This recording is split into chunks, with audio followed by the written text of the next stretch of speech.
The toilet was leaking. It was running water all the time. It's noisy and it's wasteful. The tank had to be removed from there. It just bolts on with 2 bolts, I'll show you. And the water supply had to be disconnected. Here you have the parts on the ground.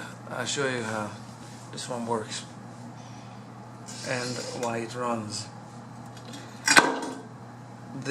Okay, that's a bolt. It's bolted down there to the other part.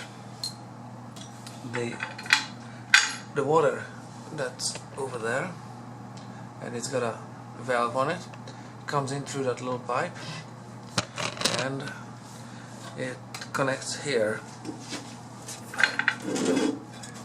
there to the underside. There we have it.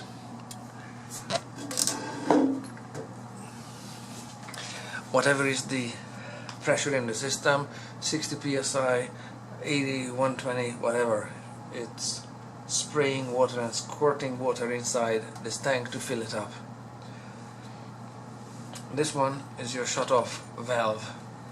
This ball floats. If it doesn't have a hole in it, it will float up and will press down on a spring-loaded shut-off valve here. I'll get you a close-up in a sec. The drain from the tank is done through this flap valve that's being pulled with this lever, and it rises and then the water rushes out.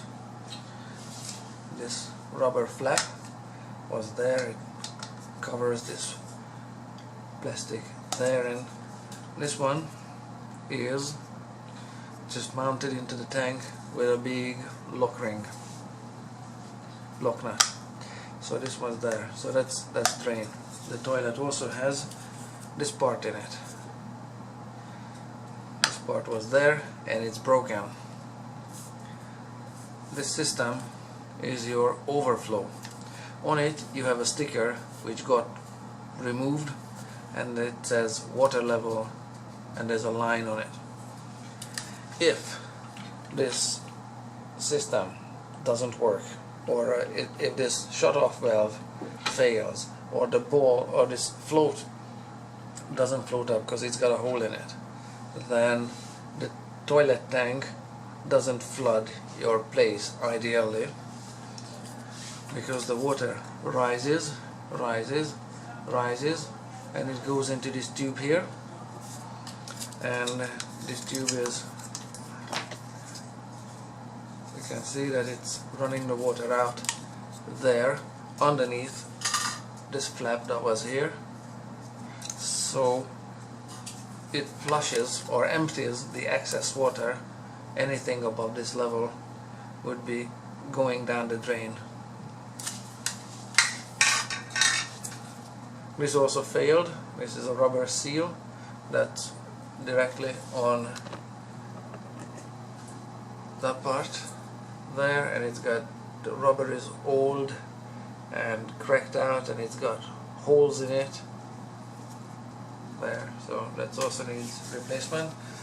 And from here on it's fairly straightforward. The new part is here and just bolts exactly to the place where the old part was, and then just gets mounted on the seat part. So that's how it works.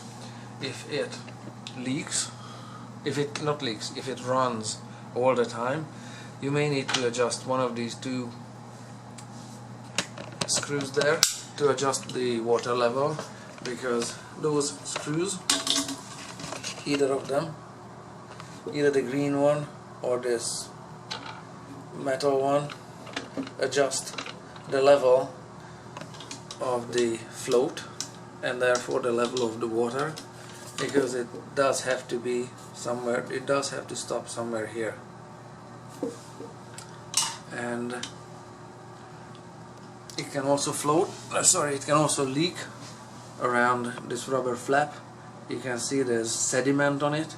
If this one doesn't seal because it gets clogged up with sediment and water leaks out underneath this one, then that's also another reason why the tank runs all the time. So it might be a problem with the level,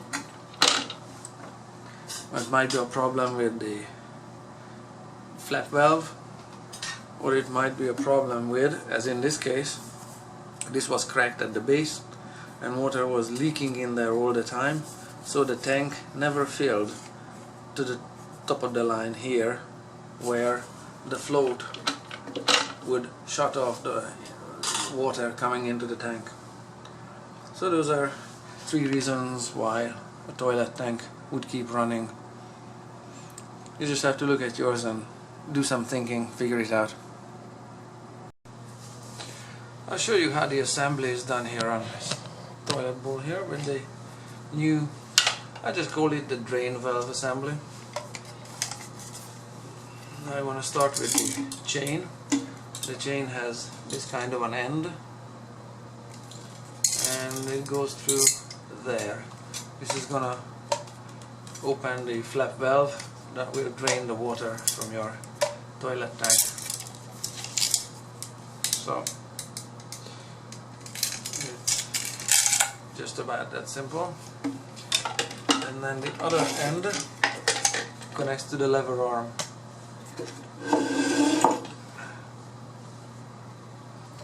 Let's see. Yeah, that's a little better from this angle. Yep, there you can see there are holes on this one. Ignore the holes. There's also one slot there. Is really hard to see because now the other black item is behind it, but the new valve comes with this wire clip. This wire clip goes through this lever arm just like so. Sorry guys, I need both of my hands for this. And then the ball and chain just fits through, and we're gonna need to find a good spot for it where it should actually fit. I'll show you what we did here. There. That's how the wire clip just goes through this plastic arm there, through that gap there, and this ball and chain, you can just set it wherever it has to be. Now I need both of my hands, and this threaded part is gonna go in there in the middle without breaking off this float or the lever here.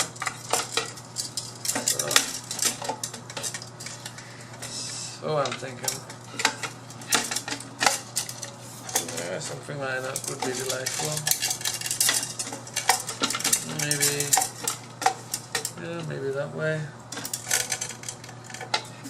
Yeah, it opens, something like that. Now it's hitting the sidewall. Yeah, that one's hitting, that one's gonna be hitting that part there.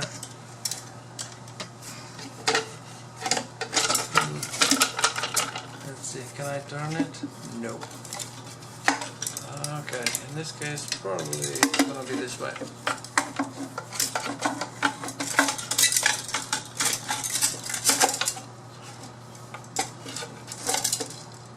There. Okay, I'm gonna go with that arrangement there. Take a look. If the components are, if this part is here, nah, it's too far away from that one. Sorry, it's not gonna. The pipe is about this long. Alright, it's gonna be here as is. End of story. Okay, and it's gonna operate just like so. This one needs to be adjusted to proper length. But first I need to put the lock ring on it, on the underside.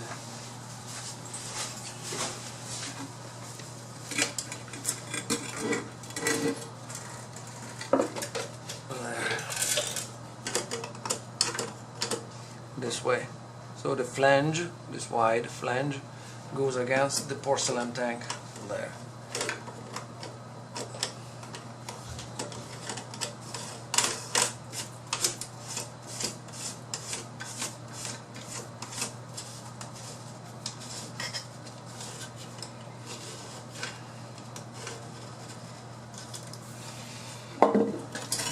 Let's see.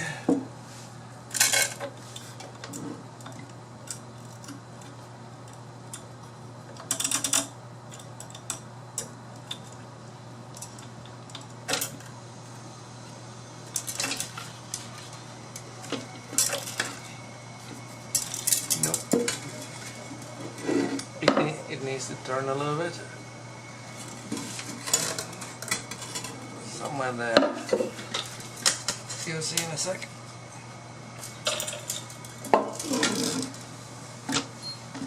Okay, let's see. Okay, it's still not good because it doesn't pivot because that corner is hitting the side wall there. So I'm going to have to rotate it in a different position.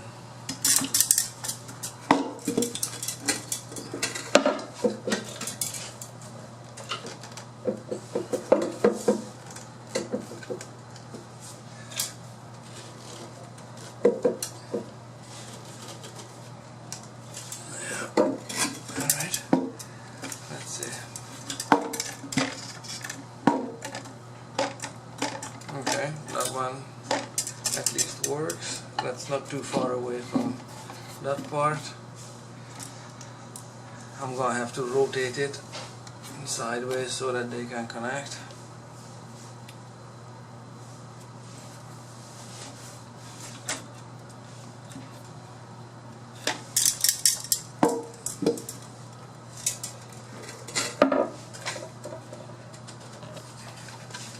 So I'm just tightening this one, just like so. I don't want to use pliers or anything on it. This one seals well enough already, and I need to rotate this one a little bit sideways.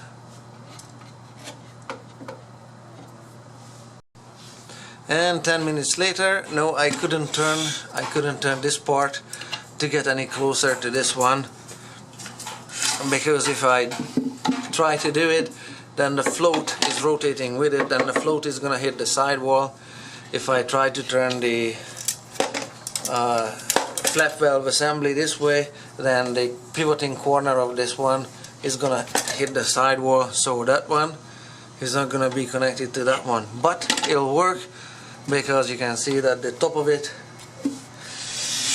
there, that the top of it is lower than the rim of the porcelain tank, so it will effectively drain if the float doesn't shut off the water flow. Next one is mounting. So I tightened everything inside the tank, and for mounting you need a nice and clean surface area there that has all of the previous seal and its remnants or remaining bits removed. So that one just goes there, and the supply just threads on just by hand, very straightforward. It's also clean there, clean there. Good, we're done with the knife, we're done with scraping. Now the toilet tank will mount through that hole there, and the other one there with these two bolts. Here are the washers, there's the wrench for it, and it's gonna come through there and there. The nut and the washer are going on the underside. Just get 1 minute of this one. Let's see.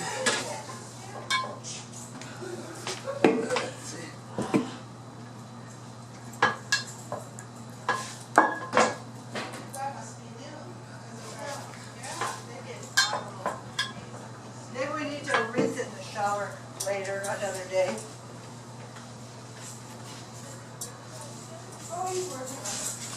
Nah, I wanna put this one on first, just like so. There. Good, now that's a positive, nice seal all around. Good. There. I'm telling you, it's heavy. as is. Bolting it together should take just a few minutes.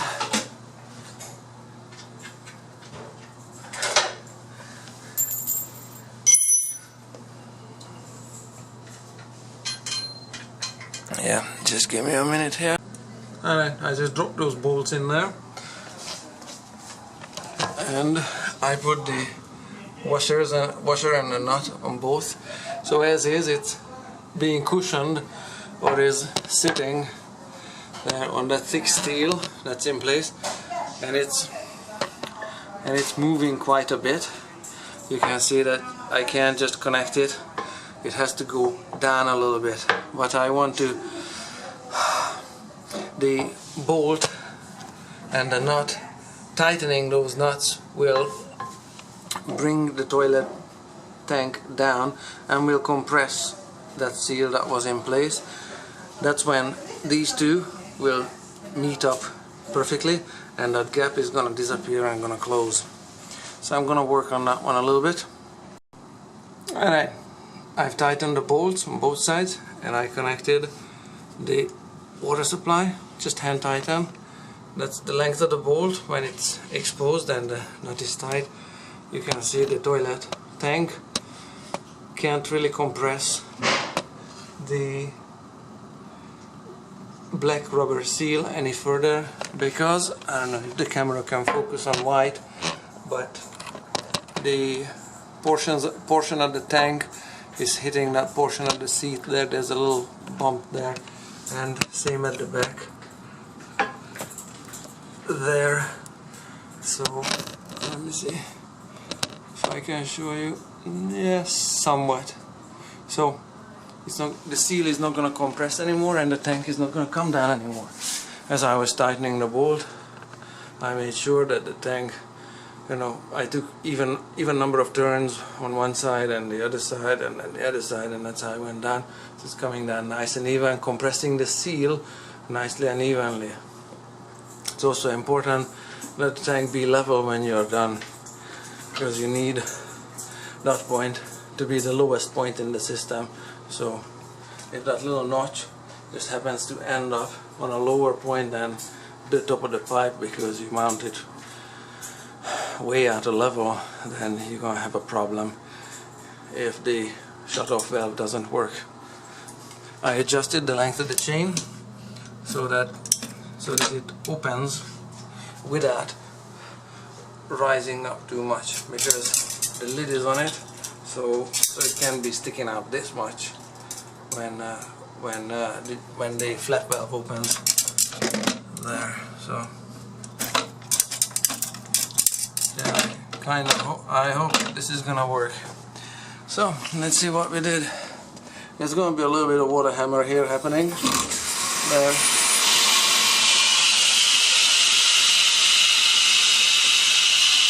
So far so good. So far so good. That's how the shut-off valve works.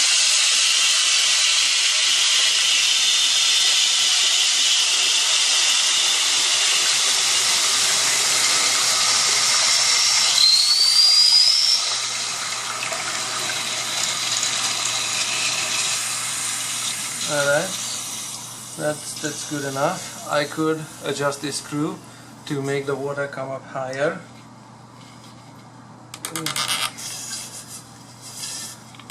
Now it's slippery, and of course I don't have a screwdriver handy when I do need one, but alright, let's see what happens when I flush it, because the components are kinda tight in there.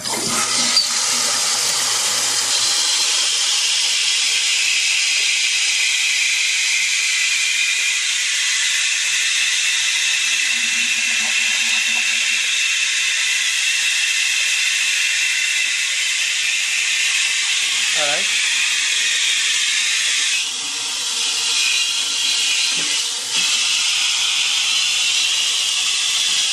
Yeah, it doesn't work perfectly just yet because I had to manually flip the flap valve back.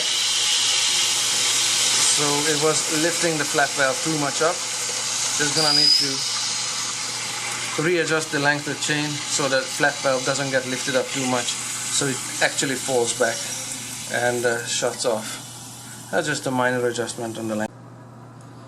Nothing in the previous configuration worked, and this version does. I had to rotate this post from here, but I don't know, about 90 degrees, so that it looks like so, because previously the float, when it was dropped, it was interfering with the opening of the flap. With this post being here, there's no way that this can really reach in the same way as it did before, and this clip now is rendered useless because I had to kind of tie a knot there, so the direction of the pull happens actually in a functional manner. But this way it works.